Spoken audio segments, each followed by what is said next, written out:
people joining us. Are we all good? Fine, Hannah. Thanks, Sam.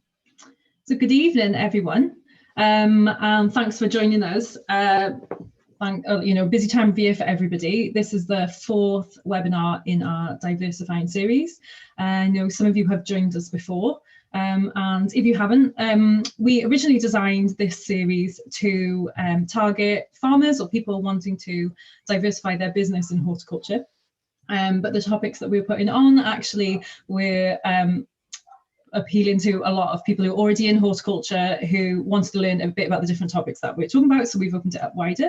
So if you are already a grower, it's really great to have you here with us this evening. I'll just share my screen. We've got a short presentation before I hand you over to the people doing the presentations tonight. Oh, bear with me. Let me screen share. There we go. Let me minimize you in case you don't see your faces. There we go. So yeah, the diversifying into horticulture. This is the 4th session, considerations for leasing land, creating contracts and hiring staff or trainees. Just a bit of housekeeping to get started. All attendees, we ask you to mute yourself for the session. But you can use the chat box to submit questions during the presentations. And if at the end of each presentation, if there's questions, then you can just unmute yourself and ask them. We are recording this session. It goes on the Knowledge Hub area of the Tyfu Cymru website, so you can watch it back after. If you don't want your face to be on that recording, then we ask you to switch your video cameras off. And if you have any problems, then please just let me know at the end or send an email. It does take a few days before it goes up on the Knowledge Hub, so can make any changes. If you do accidentally leave the meeting, you can rejoin using the same link as well. So next step for this is the 4th and final session. If you signed up from the beginning, you will know that we originally planned to do some study tours to different farms as part of this programme. What we're actually going to do is, because of all the COVID restrictions, we're not actually allowed to do that right now, but we will keep everybody who's joined a session. We've got a list of your contact details, and when we can run them, we will be in touch. Also, we do have the networks. If you're not part of our networks already, please get in touch and we can join you to them. We've got everything from soft fruit, top fruit, vegetables, cut flowers, everything. And those networks organise their own study tours directly for those groups of growers. So we can add you to those lists if you're registered with Tyfu. And if you're not already registered with us, then you can go on our website and I hear you now. I'm not able to see you, but... Is everything all right? Can you hear me all right? Try that. So the session tonight, diversifying into horticulture, leasing land, contracts and hiring. I'm going to start off with a very quick couple of slides, and I'm going to hand over to Tom McCain from Kaitan and Abbi, and I think we've got Andrew and Alison as well, who are the landowners of Big Meadow, and they're just going to talk a bit about their projects. So we get approached, it's getting more and more actually, which is really encouraging to see. We have a lot of people approaching us who are just starting out in the industry and want to know how to start looking for land, or they've got a business idea and they don't really know where to go from there, or they've been approached with land but they don't really know what business to set up. Tyfu Cymru, what we ask for is a business plan, and we're able to support you from then on. But as a bit of more information around that to start with, once you've decided that you want to work in horticulture, or that you want to start a little growing enterprise, or whether you've worked for another grower or horticulture business and you want to start out on your own, or also if you want to expand the business that you've already got. And there are a few key things to think about. Not all land is equal and sometimes it's hard, especially if you've been approached with land and you desperately want to use that piece because it seems really straightforward to just get set up on there. There's a few things that you need to think about. So before I hand over to Tom, who's going to kind of cover a few of these things, I'm sure in a bit more detail, the things that we recommend that you think about is get your business plan sorted before you sign any contract on land. You want to know what you're going to grow, who you're going to grow, who you're going to grow for, and how you're going to deliver that, like your route to market. So for example, you may work out that you need 80 veg boxes to make the income that you need. You're going to sell it to the general public, and that's going to be via local delivery. And through asking yourselves those questions, you'll be able to work out what kinds of land you need. So from that, you'll be able to work out, like, do I need 5 acres? Can I start on 1 acre? Because there's no point needing an income of X amount and actually going for 1 acre when to produce that many veg boxes or to produce that amount of food for retail or for restaurants, you actually need 5 or 10 acres. And then what does the land need, or do you need eventually? Like, does it need enough space for like storage sheds for tractors and machinery? Do you need polytunnels on it, space for packing, things like water access? That's obviously a big one, and access to electricity. So automatically you can probably rule out a lot of the land that may come your way or that you may come across. But as I say, once you've got your business plan, you'll be able to work out what the things are that you need. And on top of that, as if there's not already enough to think about, there's the location. So if you're selling direct to customers and you plan on delivering, then obviously that land, you want to be as close to your customer base as possible. And then on top of that, there's the aspect from the growing perspective of what you're growing. So these are all just things to consider when you get really excited about looking for a piece of land and trying to work out what it is you actually need. And then where to look. It's really hard to know, and it still is hard to know where to look for land. I myself, I'm a grower, and I, over the last 4 or 5 years, have been looking for land on and off. And I've had probably 12, I worked out about 12 offers of land, which sounds really exciting. But actually none of those, apart from the land that I'm on right now, were suitable for various reasons, from it wasn't really what I was looking for, or the contract wasn't right, or straight away half of those changed their mind after saying that they would be interested in my enterprise starting there. So yeah, so there's lots to think about. And the way that I came across those people, networking is the main one for me, and I know a lot of people go down this route.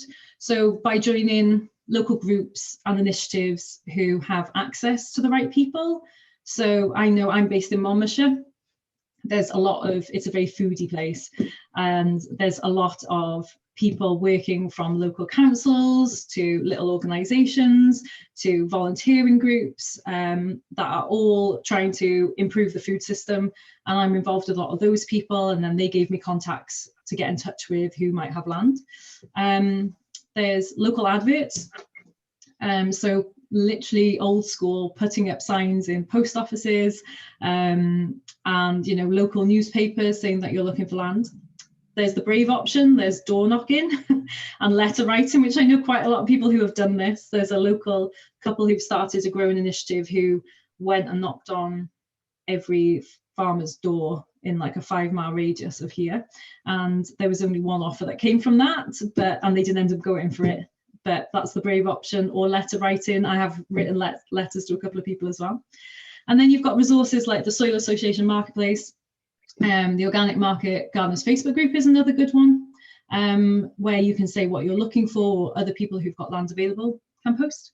And then there's organisations like the Ecological Land Co-op, One Planet Development, and schemes that the Kindling Trust and Farm Start, their Farm Start scheme, which the Land Workers Alliance are also part of as well. And they're worth contacting or keeping an eye out if with any opportunities that come up from them. So they're just a few key things that we get asked about a lot, and just to get you started when you're looking for land and what to consider. I'm going to hand over to Tom from Kaitan, who's going to talk a bit about Kaitan and also go into contracts, because that's one of the main things to consider as well, is the contract that you're getting into with the landowner. And then we'll hear a bit from Abbi after that as well. So can I hand over to you, Tom? I'll just stop sharing my screen. Thanks a lot. Thank you, Hannah. Yeah, good evening, everyone. So I'm going to show you, I think I've got a presentation, which I think I can share. Oh, it's not giving me an option to share at the moment. Oh, Sam, are you able to give Tom? Oh, let me see. Oh, no, screen share? Oh, there you go. brilliant. Is that working? That's working, isn't it? Yeah. So, yeah, I think what I was going to cover, as far as I understand, was a bit just briefly about what we're up to. And then I was going to go into kind of how it's worked for us to lease the land we're on, the couple of bits of land we're on. And then I was also going to go into just a little bit about taking on trainees and, yeah, looking at how we take on trainees, how we select people and whatnot. So I can chat about anything else after, but I'll go through them first. So yeah, basically, Tom, have you shared yours? Have you shared your screen? Because I don't know if it's just me, but I can't see anything at the moment. Oh, really? Yeah. It is on. I have shared it, but let's try again. Can you see it now? Oh, yes, it's coming now. Oh, there. Okay. Right. So, yeah. So basically, I'm with Kaitan CSA down on Gower, and we're like 7 years in now.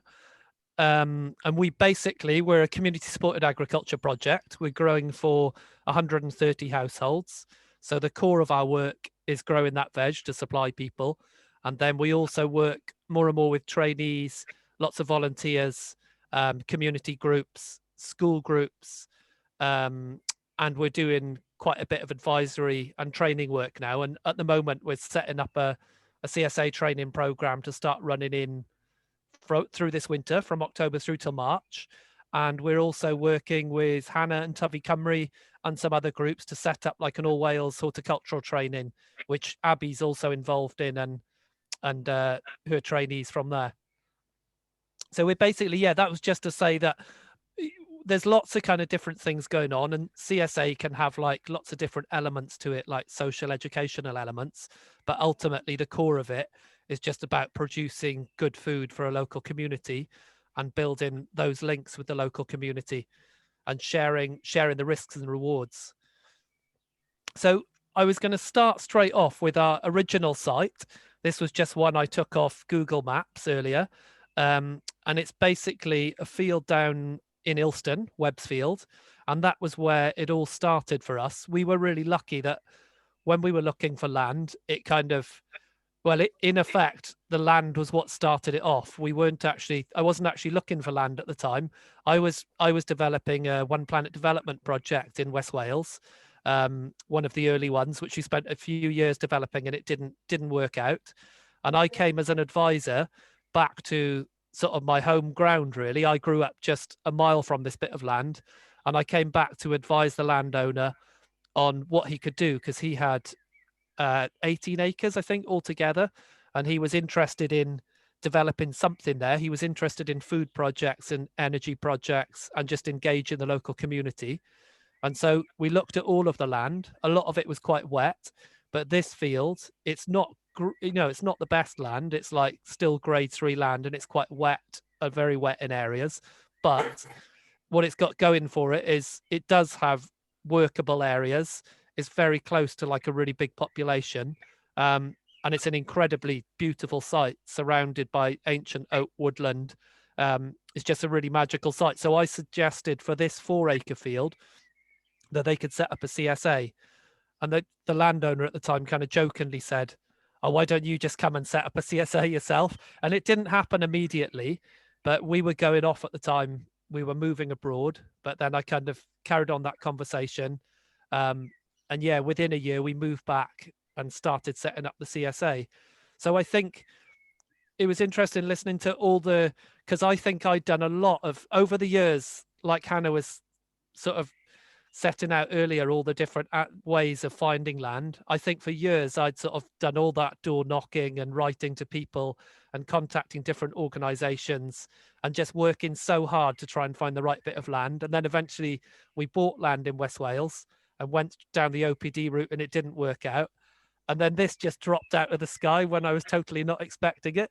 So I think you just have to try every option when you're looking for land. And eventually, when it's the right time and right place, something will show up. So that's what happened there. And basically the way we've worked out our agreement with Ant, because he was really keen to have something happening there, he basically said, look, just come and set up the project. You don't have to pay anything. We'll basically give you a 7-year lease. So that was really important to us, that we had a decent amount of time on the lease, and 7 years feels like a kind of minimum, really, that you'd want at least 7 years to get up and running and feel that you're secure. And incidentally, that's just come to an end this summer, our 7-year lease. So we went with that, and it's worked out really well, and it's given us a really stable basis to get going. And then from that, in the meantime, we rented some other pieces of land on North Gower, and then this piece of land at Firs Hill came up. And this is another 18-acre site, which is just up the road. It's less than a mile away from the other field as the crow flies. And this is a very good quality bit of land, really nice flat land, well draining, rich soil. It's ideal growing land. So we were really lucky when this came up. This came on the market, and we saw it. We couldn't afford it. So we approached a lender, someone involved in sustainable agriculture, who said they put up 100,000 for us to buy a block of this land, not all of it. And then we got outbid. And then it turned out we'd kind of given up on the idea. And then the person who'd bid for the land basically never showed up with the money. And then it came back on the market about a year later. And at that point, the money was no longer available that we were going to borrow. But so we approached the Ecological Land Co-op, who, again, I'd say, I know they're looking for more land and projects to develop in Wales at the moment. So they're well worth talking to. And they, within a week, basically, they came and visited the land, and within 2 weeks, they'd bought it. So it was a very quick process. And then basically they gave us a lease on 5 acres, which we have an annual lease on, just until because basically what the Ecological Land Co-op do is they secure land at agricultural prices, and then they set up ecological small holdings. In this case, because it's in Wales, they're going down the One Planet development route. And then once they've got the planning secured, they give a 199-year lease or 190-year lease to whoever wants to take on that block of land and develop the small holding. And with that, there would be all sorts of conditions attached to it. So it would have to stay an ecological small holding. It couldn't be sold on for use in any other way. So that's what they've done here. But we were quite unusual that they kind of used us as a bit of an anchor, in the way that they spotted that we had a good name within the community and good contacts already. So they bought the land, and they've given us an annual lease until such a point as they get planning permission for their 2 small holdings. And they had hoped that we would also put on the small holding, but we chose not to, because actually both myself and Lizzie, who are the growers, already have homes, and we didn't really see an advantage in building another house there. So what we've requested is that with an acre of land, which we're going to share between the 3 holdings, we'd like to build like a small centre, educational centre, and accommodation for trainees. So that's the long-term plan, is we'd have a kind of a trainee centre there that we'd share between the 3 holdings. So basically we're on an annual lease, which is about, I think we pay £1,200 a year for 5 acres. And then once the holdings go through with planning, then at that point we'll get a 190-year lease, which we're going to buy for 70,000, which will basically give us a 190-year lease with 5 acres and this education planning for this education centre and access to the education and accommodation. So it's more than we would have paid on the open market, but it's basically they're doing all the dirty work, in a sense. They're like dealing with all the planning, getting everything in place. And we also have signed in, which is worth thinking about if you do develop a contract with a group like that, that when we signed our initial contract with them, we agreed that if they don't get planning permission for any of the small holdings, that we would have first option in buying the land at its agricultural value.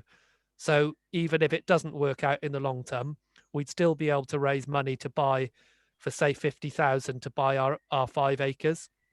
And I assume that the other people who are currently involved in the process would also potentially have the same opportunity. So that's basically our sort of current setup with lease agreements to our 2 landlords. So we're looking to basically, I'm just going to check my next slide to see. Oh, I'll go into that after. But basically, our long-term plan has always been that we would own all the land we're on and it would go into community ownership. And that's kind of in the process of happening because our lease came to an end in Ilston this year. Basically, Ant Flanagan, the landowner there, is now basically putting that 18 acres on the market. And it's not exactly clear yet how that's going to happen, but we have got the opportunity to buy our 4 acres there. But we're basically, because we're waiting to do a big fundraiser to buy this 5 acres and raise money to sort of develop the education centre and accommodation, that might not happen for another couple of years. So we're basically going to temporarily buy a lease for the land in Ilston, which will afford us time to basically wait a few years until this is available to fundraise for. And then we're going to do a big fundraiser to raise like 150, 200,000 to secure both sites and build this centre, which I think will be very doable, given like looking at the sort of current state of other groups who are doing fundraisers. It does seem like a really viable option to go down, particularly as we've now sort of got to the point where we've got a really good name and contacts both locally and UK wide, and sort of beginning to, on a sort of European scale as well, build lots of links around Europe. So I think it would be a totally viable opportunity for us to raise that money, just to do it at the right time. So I'd say there's basically a lot of ways to gain access to land and develop lease agreements without necessarily owning land. And I really like the idea of that we don't own this land, and actually for me personally, I really like it that I can develop this project and at some point I can step back, someone else who's younger and like fitter and their back isn't caving in can take over, and they've got access straight away to this workable project that they can carry on to develop. And I just like that. There's a lot to be said for ownership of land and actually living on the land you work on. But there's also, I find it's quite attractive to actually work a piece of land and not have to own it and basically not be tied up with it very long term. I think it's quite refreshing basically to move away from the land ownership model and land to be managed very well by people without having to actually financially own it. So yeah, just with a few things briefly on developing contracts and what to consider. I'd say the obvious things: land quality, aspect, and proximity to market. So the first thing you've got to look at is the land decent enough to grow on? That's aspect, whether it's waterlogged, what's the history of the land, how's it been used? Maybe the topsoil's all been stripped off it, or maybe it's been used as a dump in areas at certain times. We've looked at lots of bits of land over the year in setting up, and there's land can look quite good, but when you start digging around and doing tests, you never quite know what you're going to get. I'd say the key thing I've found is actually chatting to all the neighbours and like finding out the history of that land, what's been grown there, how it's been worked. And also, that's further down my list, is your relationship to your neighbours. It's always quite a big issue as well. It's actually who your neighbours are and how they're going to sort of greet you and work with you. So I think that's a really important thing, because I've definitely experienced that coming and developing a project like this, you can get a lot of antagonism from neighbours who just don't really understand what you're doing. They don't want to see changes. So any kind of relationships you can develop with neighbours from the start is really valuable. And equally, developing a relationship with the landowner. So I'm sure Abbi and Andrew will talk about that afterwards. But in our case, Ant Flanagan, the landowner in Ilston, is actually my next door neighbour, and I see a lot of Ant, and like it's been a really important relationship, and we've sort of really yeah, it's kind of worked because we've got a good relationship. Actually, I know that even now that he's selling the land, that we're in a very secure position long term, that he really wants us to stay there. So I think that's, that's very, very important. And then our relationship with the Ecological Land Co-op, who own the land up in London, also with them, I've got a personal relationship with the one person, Ollie Rodker, who originally set up. Whenever he comes down, he'll come and stay with us. And, we've developed a strong personal relationship, which again, I think is really important within that lease. I think if there's a distance in the relationship and it becomes a very business related transaction, then it's very easy for that lease to kind of fall apart potentially, or more easy. I think it's probably very important to have both of those aspects in place, like that personal relationship and all the legal aspects equally sort of tied up. So yeah, and then I'd say length of lease is really important. Like in Websfield, I said it was 7 years. ELC, it's been from year to year, but with a very clear understanding from the start that they want it to be this kind of 200-year lease, and that's their aim as an organization, and we could clearly see that that's how they operate. And then just as a different example, we sort of been helping other CSAs set up. We helped Abbi set up down there in Llangennith, and we've been working on developing like a CSA in Swansea East. And we're currently in sort of discussion with Morriston Hospital, who have bought quite a lot of land, about 30 acres. They bought it 7 years ago, actually. And they've offered us 9 acres to develop a CSA alongside the hospital, which would be partly developing a kind of therapeutic program with the hospital, but the large side of it would just be supplying food to the Morriston community. So there, in that case, we're basically, there's a guy called Rob who's been volunteering and one of our members for years. So he's leading on the project and looking to develop it. But we kind of looking at how that lease will work. And again, we've asked them for a 10-year lease, which they're open to. In their case, they're very keen for a project like this to happen. So I don't think there's going to be any kind of financial, they don't really want anything out of it. They don't need any money out of it, but they can basically sign over that land for 10 years as a sort of bit of experiment for the hospital. But again, we'll be working with the Community Land Advisory Service and basically just getting a lease together with them to make sure it's really clear. Another thing to think about would be buildings and planning restrictions. So like on Gower and places within national parks, AONBs, various areas, there's a lot more planning restrictions than there would be in areas close to more built up areas, basically. So that's always worth considering. What buildings are there already? What buildings you're going to need? And actually, are there going to be any planning restrictions, or are there going to be any serious objections from the neighbours around that? And then support from Community Land Advisory Service, I'd say, is key. They're really worth getting in contact with. And then they will help you basically look at the terms of your lease. So you're going to be considering things like access, boundary management, who's responsible for those boundaries. Are you going to be allowed public access? Some owners have an issue with public being able to access the land, noise levels. Then there's water access. There's obviously like the length of your agreement. There's a whole series of issues to look at in there. But in that case, I would say it's worth just going to talk to Lucy or anyone at the Community Land Advisory Service and taking like a sample lease and looking at that with them. I'm actually just going to race off and switch off my rice that I've got to switch off, and then I'll be back in a sec.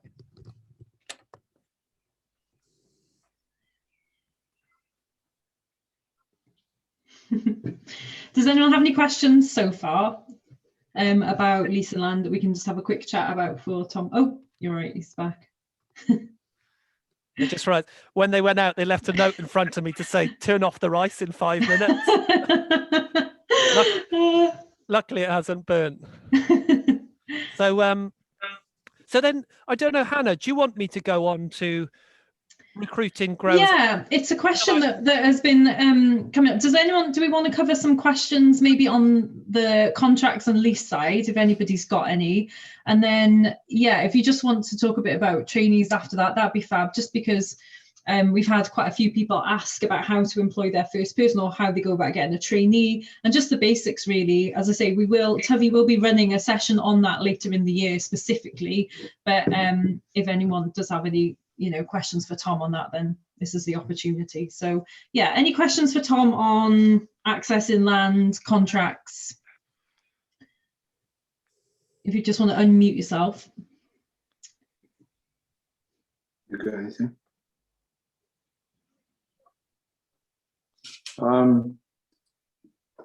It's Andrew speaking. Can you hear me?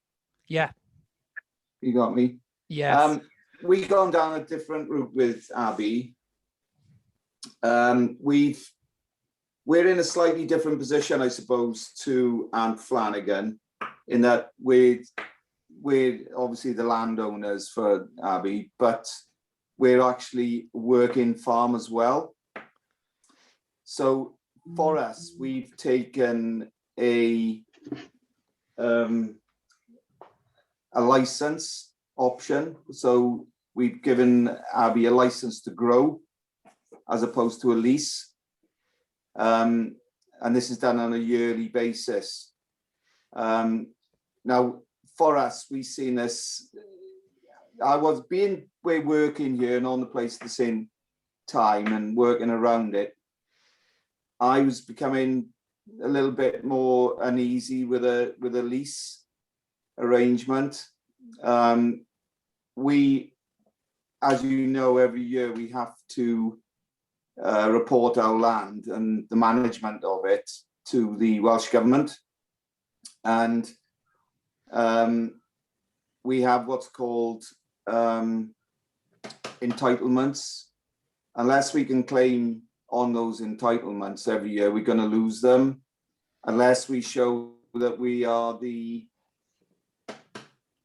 in control, basically, of the land. And for us, so what we've got is an arrangement where we actually are involved with Abbi on some scale. So we're doing some management, boundary management, cultivations. So you can call that our volunteer work, if you like. And for me, I was a lot more comfortable with that setup than taking on maybe a 3 or 5 year lease, which I see, which could be it's in such close proximity to where we actually live and work. That could have been an issue long term. So I don't know what your feelings are on that, but that's the way that we felt most comfortable with doing it. So may not be everybody's cup of tea. I mean, every landowner's got to see it through his own eyes, if you like, and do really what they're most comfortable with. Because at the end of the day, like I said, it's not just the owners of the land, but it's our home as well, and when the growers go home, like we're still here looking at it 24/7, if you like, 7 days a week. So it's important that everybody's comfortable with it. Just a minute. Sorry, I got it. Switch off there. Might be something you might not hear, something you want to hear or something. So yeah, that's pretty much what I got to say there for a minute, Tom. But that's great. I know what your thoughts on that. Yeah, I think that's totally. I think it's just got to completely work for every situation, hasn't it? And it seems to me like you and Abbi have got a very good trusting relationship anyway, and it seems like your heart's obviously in the right place, and you really want this to happen. So I think that's as important as anything. That actually, I'm sure Abbi would say she feels really secure there, and if you're comfortable with it, then I think that's great, isn't it? I think so. And hello. Sorry, you carry on, Andrew. Yeah, I think so. I mean, to date, it's worked fine. We've been very lucky, and we've got Abbi, and she's got tremendous help in Laura at the minute, and they're both very understanding. and we've not really had any issues to date. So, you know, I think the good thing is that, you know, we can talk, and if I got a grievance, I put it over to Abbi, and, you know, she listens and does her best to work around that. And similarly, I think she comes to us and she says, you know, is it okay if I do this, that, the other? And basically, you have to be honest, because if it's sort of not what you want, I think you've just got to say.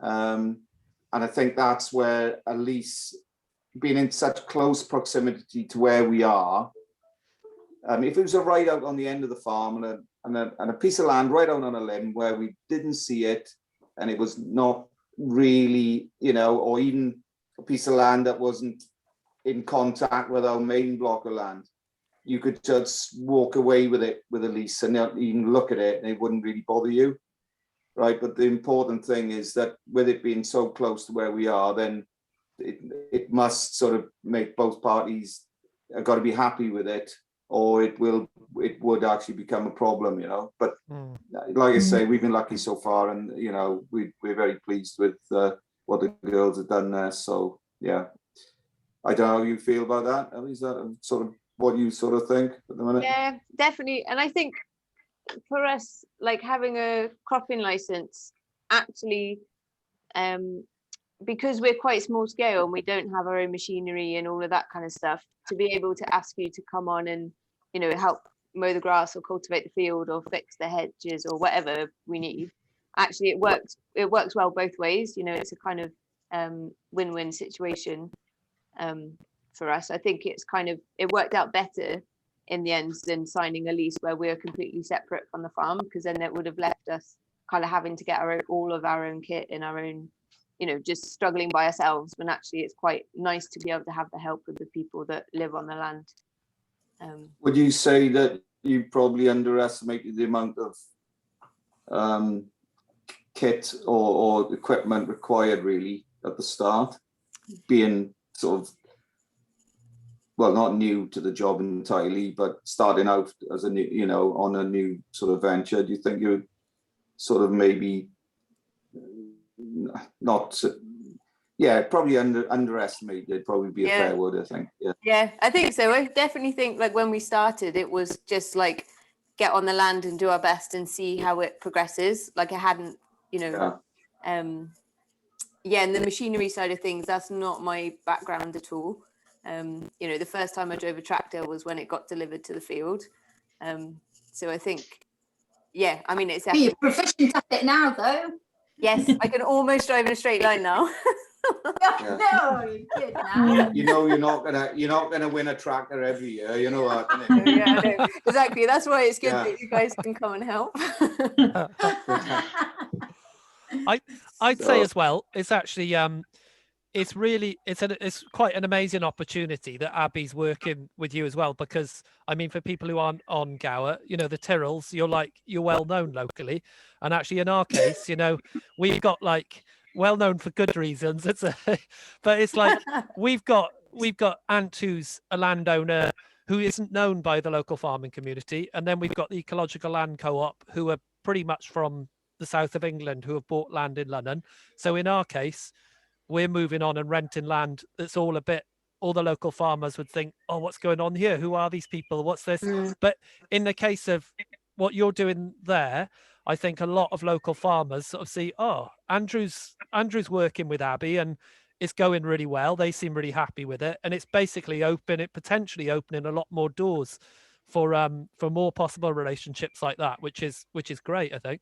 Yeah, and definitely for me, I think we filled our CSA numbers, you know, within a couple of weeks. And I think that's definitely the local community had trust in Andrew and Alison, because I don't live there. I didn't know anybody. I just, you know, was a random person turning up saying, I want to grow some veg.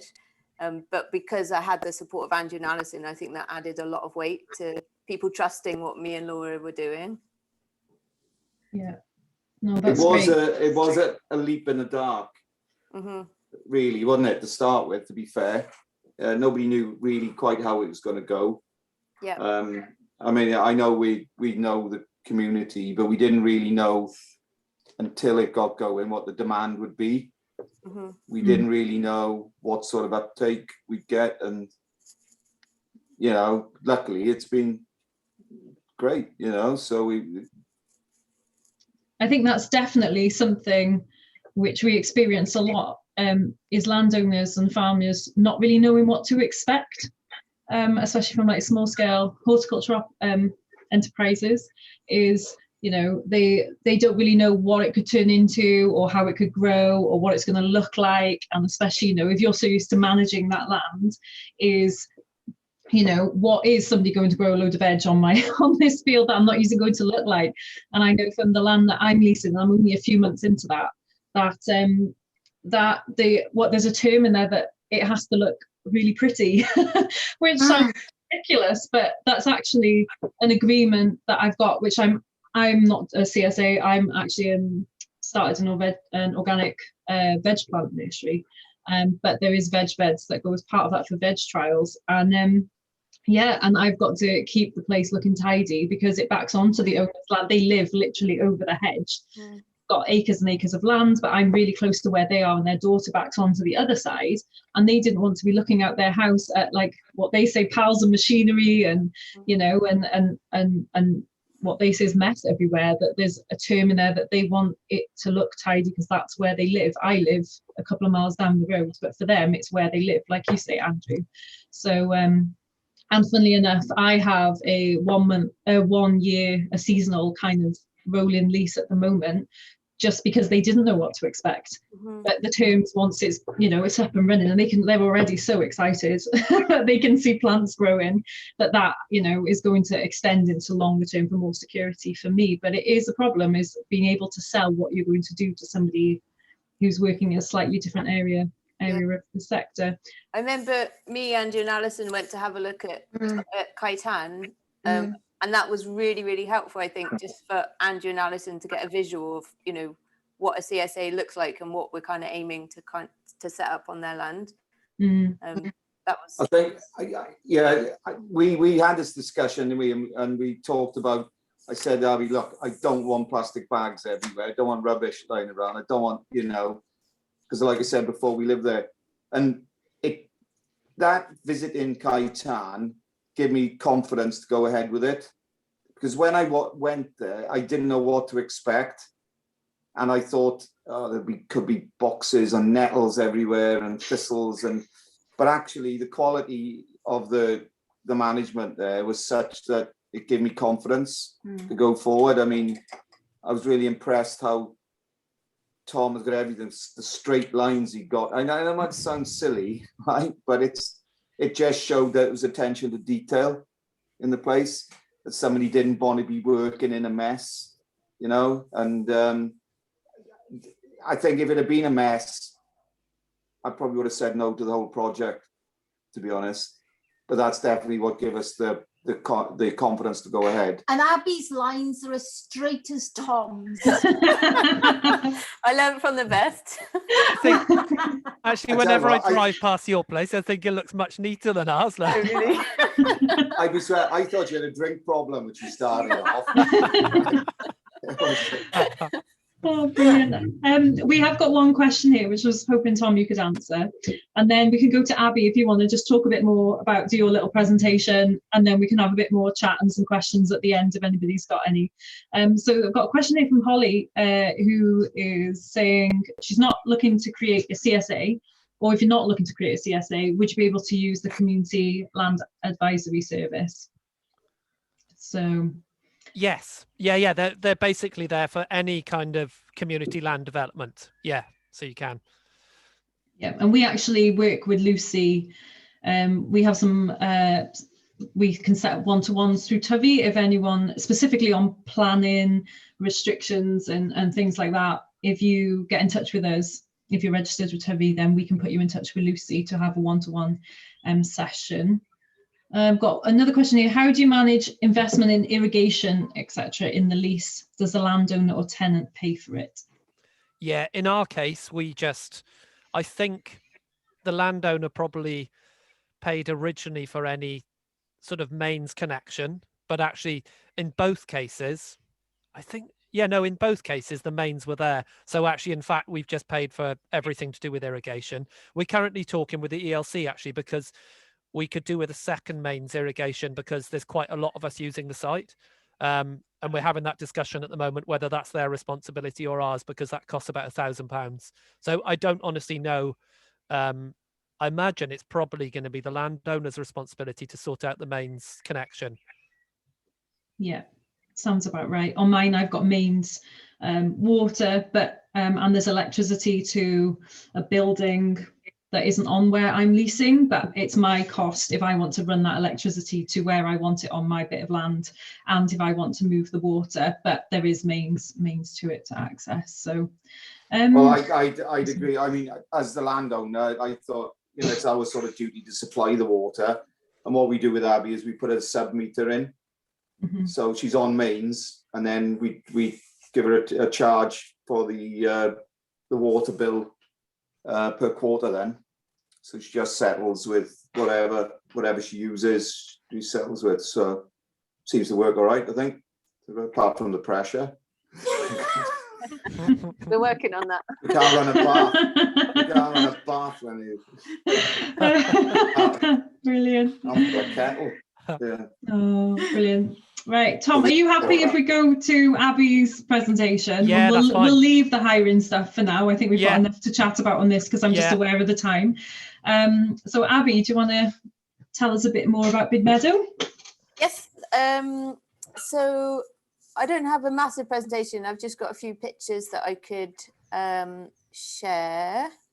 Let's see if this works. Share screen. Pictures.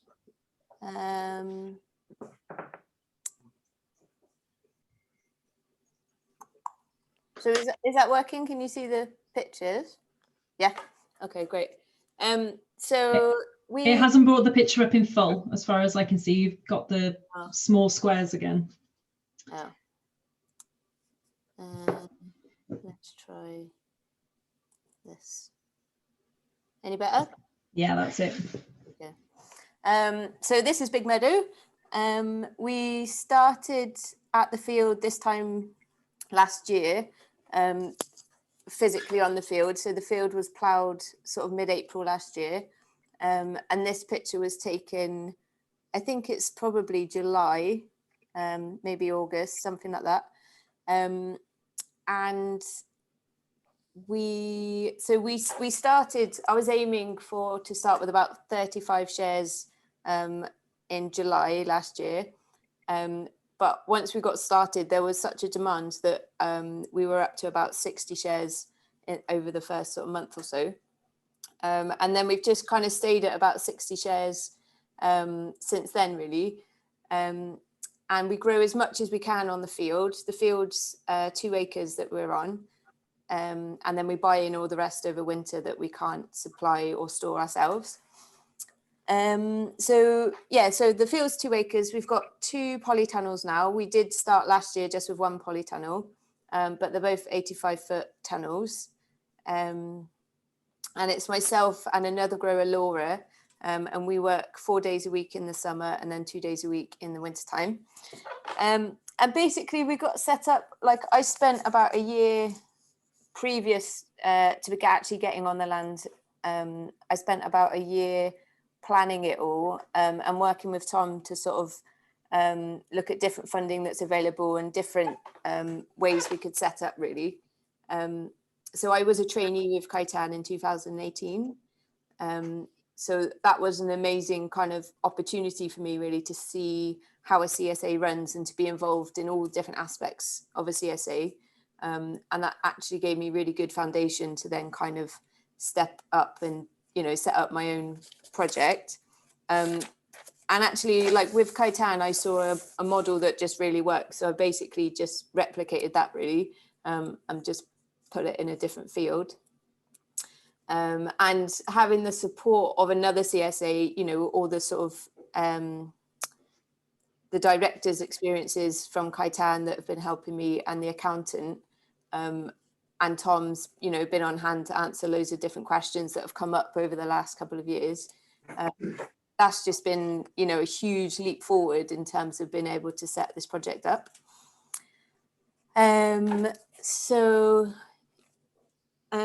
Yeah, I guess, I mean, we've talked a little bit that we're on a cropping license rather than a lease, and I think that works well for both myself and Andrew and Alison. And yeah, so last year we basically just looked at growing the veg and working with volunteers. This is me and Laura when the very first crops went in, sort of around May, I guess, last year. Full of enthusiasm, not weathered yet. So yeah, and then so as COVID restrictions lifted, we started working with some more volunteers and running family days. And for me, that, you know, that's a lot of my background is working with community gardens and things like this. This is kind of the first sort of field scale projects that I've worked on, apart from when I was a trainee with Tom. So it was really important to me to try and get the local community and get our members involved as much as possible. So we've held a family day. We held a Feed the Soil, Feed Your Soul day recently, which was basically a cover for spreading chicken manure and giving lots of cake, but it seems to work. It's all just in the wording and how you sell the things. So this was our August share. And all of this stuff came out of the field this year. And actually, just to say that the land that we've got, so we're certified organic because the Tyrrell's land was already certified. So it seemed a bit daft to take it out of certification. But the soil, you know, is top quality, grade A, amazing soil to work with. So we've been really lucky in that respect that we, you know, we could just hit the ground running and everything seemed to grow really well. Which took the stress out of things a little bit. Is there any more? Just squiz back. Oh, so yeah, when we first started, we didn't have a pickup shed, or we basically had a polytunnel and the field, and that was it. So over the time, we put in a compost toilet for the staff and volunteers to use. And Alison gave us a shed that we could store our tools in. And then this picture is our very first pickup day in July last year. And it's basically just a pop-up gazebo with some trestles. And then we'd just put the boxes out and members would pick up between 2 and 7 on a Thursday. And then we'd pack it all down again and then do the same next week. And that works really well for us, you know, for the first summer. And then we fundraised, we asked the members to help us raise enough money to build a barn, not a barn, it's like a veg shed. So we could then store the veg over the winter, and members can pick up now from the shed that's in the car park. But this was just like a really simple, easy solution to kind of get people picking up the boxes. And actually they had to walk through the field to get their boxes. So they saw every week how everything's changing, and you know, and they could see exactly what we're up to and stuff. So that was a really nice way to kind of engage the members straight away, really. These are some volunteers. We just put in some apple trees over winter. So that's just a picture of them joyfully planting apples. And that's us, really. Again, that was last summer, in kind of the height of everything. So yeah, I guess this year we're looking like moving forward, we're going to go up to about 90 shares from July. And we've got a waiting list of about 20 people. So I feel like actually it won't be that difficult to get the numbers to fill 90 shares.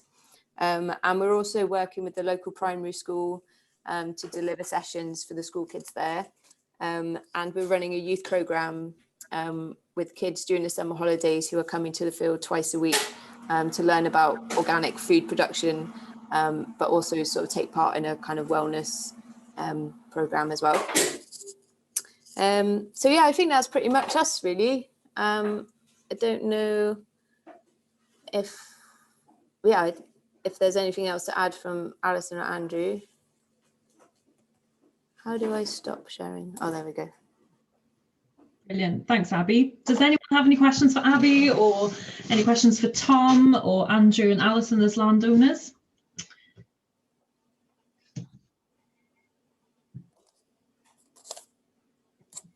Something that I was thinking about, Abby, is did you look for other bits of land, or was it just that you had that connection already with Andrew, or how did that? Yeah, I was looking. So there was a member of Kaitan who had offered some land, and I'd gone to see that piece of land. I'd also been looking closer to town, sort of looking at different churches, because they've often got a lot of land. And that was a bit of a no-go, because the sort of bureaucracy and the red tape tied up around that was just painfully slow. And actually, it was just really good timing. I was at a funding event that Tom was giving a talk at, and he mentioned that I was sort of looking to set something up. And Andrew was at that event and just said, you know, if you're looking for land, we might be interested. So it was just from that connection then, basically. I went to have a look, and we sort of spent about, 7 or 8 months chatting it through and kind of trying to build a picture of what the CSA would look like on their land. But it was a matter of being in the right time at the right place, I think, for me. I do feel very lucky that it worked out like that. After all the stories of, you looking for 12 different pieces of land and things like that. Yeah, I think we're just really lucky. Yeah, it always does seem to be that the right thing comes along at the right time. Yeah. So that seems to be a common thread here. So, Tom, is there anything you'd like to add before we finish? I'm aware we're finishing around about 7ish. Have you got any final words of wisdom for anyone who's in the process at the moment? Or no, I'd just say it's actually quite interesting. I think that relationship between the Tyrrells and Abbi, because actually in the coming years, the farming population is really aging in Wales, and I think a lot of farmers' children really don't want to carry on farming, and I think there's going to be a lot of opportunity for relationships like that with farmers leasing out bits of land. So, it's a really good model, I think, that they've got going there. Yeah, definitely. That's fantastic. Well, thank you everyone for joining us today. Thank you, Andrew and Alison and Tom and Abby. I can pass any questions on if you want to send them across in an email to me afterwards, if there's something that comes to you later on. If you're not already registered with Tyfu Cymru, you can register on our website, and then you are eligible for all the free training that we offer. We have got some really good sessions coming up, so check out our website for more information on that. I was just having a quick look of what we've got coming up. We've got a box scheme financial session, which may be of interest to some people if you want to talk about how to do the finances around a box scheme, and a lot to do with marketing, and also a diversification into asparagus event if anyone is interested. So have a look on the website. I'm going to send around a survey later on, and also some more information about what we've got coming up. So again, thank you very much everybody, and have a lovely evening. Thanks a lot. Thank you. Bye.